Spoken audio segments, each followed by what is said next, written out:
G'day guys, Mr. Bennett here. Today we're just going to be doing a review of what we did in stage 1, and that is looking at the concept of electric fields and Coulombs Law. So I'm just going to work through a couple of examples for you, just as a bit of an introduction. So here we've got a charged particle Q, and we want to know what the electrical field strength is at a different point away from that particular electric field. So we know that the force due to Coulombs Law is given by this particular thing over here. So we know that the force due to Coulombs Law is 1 over Q and then QT. So what we do, if we don't have a second charge, we want to work out the charge at a certain distance away from that point charge. We introduce a test charge called a 1 plus Coulomb test charge. So when you divide the force divided by Q, which is what the electric field strength is, then that gives us this particular formula over here, 1 over 4 pi epsilon Q and over R squared. Now, if you keep the charge constant, and obviously that is the constant, that 1 over 4 pi epsilon, then what it tells you is the electric field is inversely proportional to the radius squared. Now, as we saw in Huey's video last year, proportionality, so if you obviously double the distance, then you're going to have a quarter of the force. Alright, if you're going to halve the distance, then you're going to have 4 times the force. So this is the proportionality thing that we're looking at, and that's the inverse squared proportionality.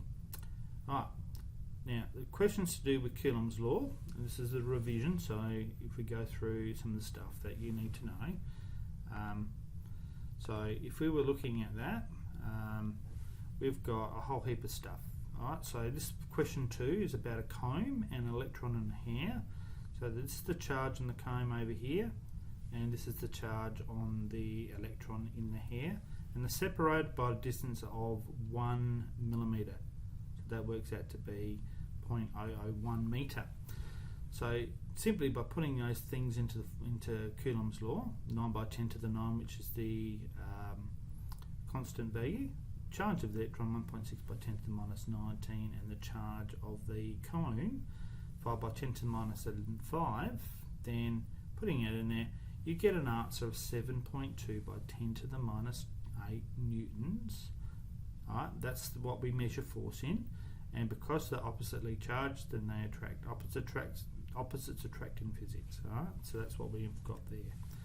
Alright, on page 21, the third question there is looking at the concept of proportionalities. Now this is a really important concept. We did introduce it last year, but I didn't really expect you to have to do that too much. So here's the question. It's giving you that 2 charged particles are 12 centimetres apart in a vacuum, and the force that we've got on these 2 charged particles is in fact going to be 5 by 10 to the minus 5 newtons. Alright, so that's the charge. Now what we know is we're going to keep everything the same apart from the radius. That's the only thing we're changing. So we could use the concept that force is inversely proportional to R squared. So force 1 is inversely proportional to R1. And force 2 would be inversely proportional to R2 squared. Now, the relationship between the radiuses can be worked out. So we know that R1 is 3 times that of R2. So therefore, if we come down to this final thing, is R2 is in fact 1 over R3, is a third of R1. Now, the key thing here is we're always, in these proportionalities, we're always going to substitute R1 or the Q2 or whatever it is with what it relates to R1. Alright, and that way we can compare the forces then. So we put that into the formula, 1 over 1/3 R1. So when you square that, you've got to square the third, and that becomes 1/9 R1 squared. And then, so force 2, if we dividing by a fraction, we invert in times. Okay, so that becomes equal to this relationship here. Force 2 is 9 over there. So that's 9 times the force of R1. So force 2 is 9 times the force of R1. So therefore it means that force 2 is 9 times whatever that force is, 4.5 by 10 to the minus 4 newtons. Got the idea? So proportionalities, this is the way that I want you to work through these type of questions in a test or so on. There is another way you could do that, and that's doing this. So if you worked out what Q1 and Q2 is here, right, which is what we're saying there, putting the values of force, putting the radius in, we could work out that the charge of Q1 and Q2, the product of those two charges, is in fact 8 by 10 to the minus 17. So this question 2 says, what will be the radius of that if we know that the force is this? Right? So what we're saying is the product of the two charges is 8 by 10 to the minus 17. We don't know what R1 is, so we're going to swap those two things over and take the square root of it. So therefore it's simply going to be the constant value times by the product of the charges all over the force, and so therefore it works out to be 6 centimetres. Now, using proportionalities, we know that force 1 over R1 squared, force 2, now if you know this force here, if you write it as 20 by 10 to the minus thing, we know that force 2 is in fact 4 times force number 1.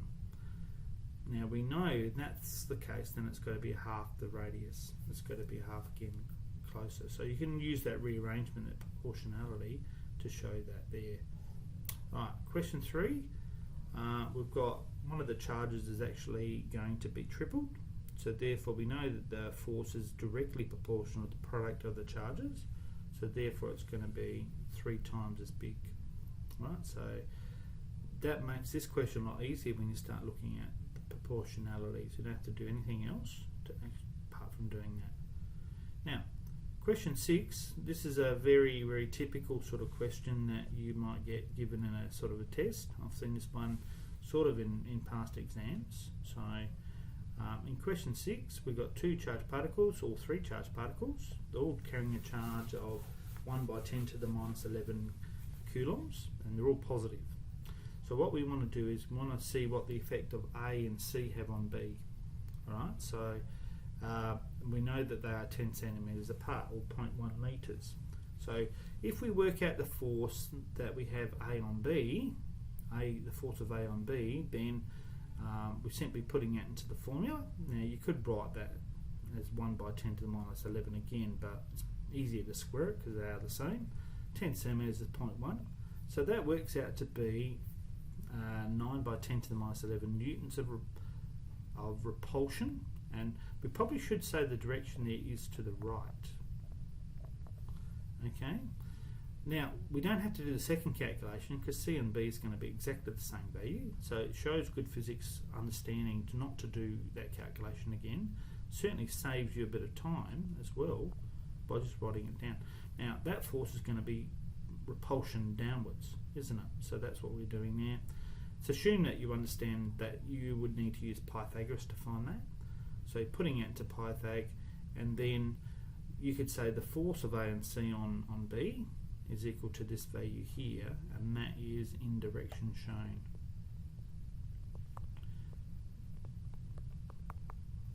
Right? Because I've done the diagram to show the direction what's going to happen, I don't really need to do any more than that.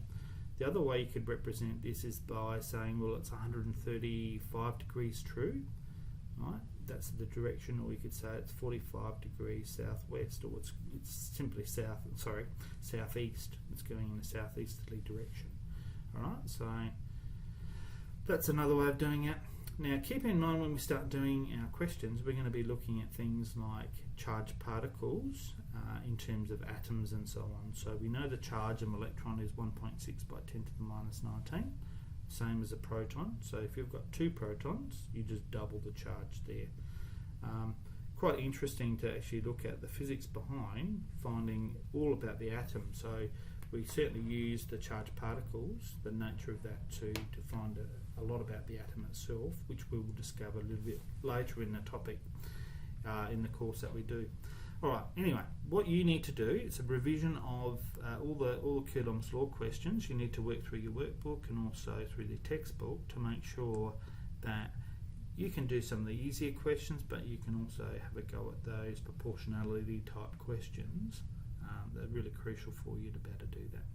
All right. If you need any help, make sure you catch up with me to do that.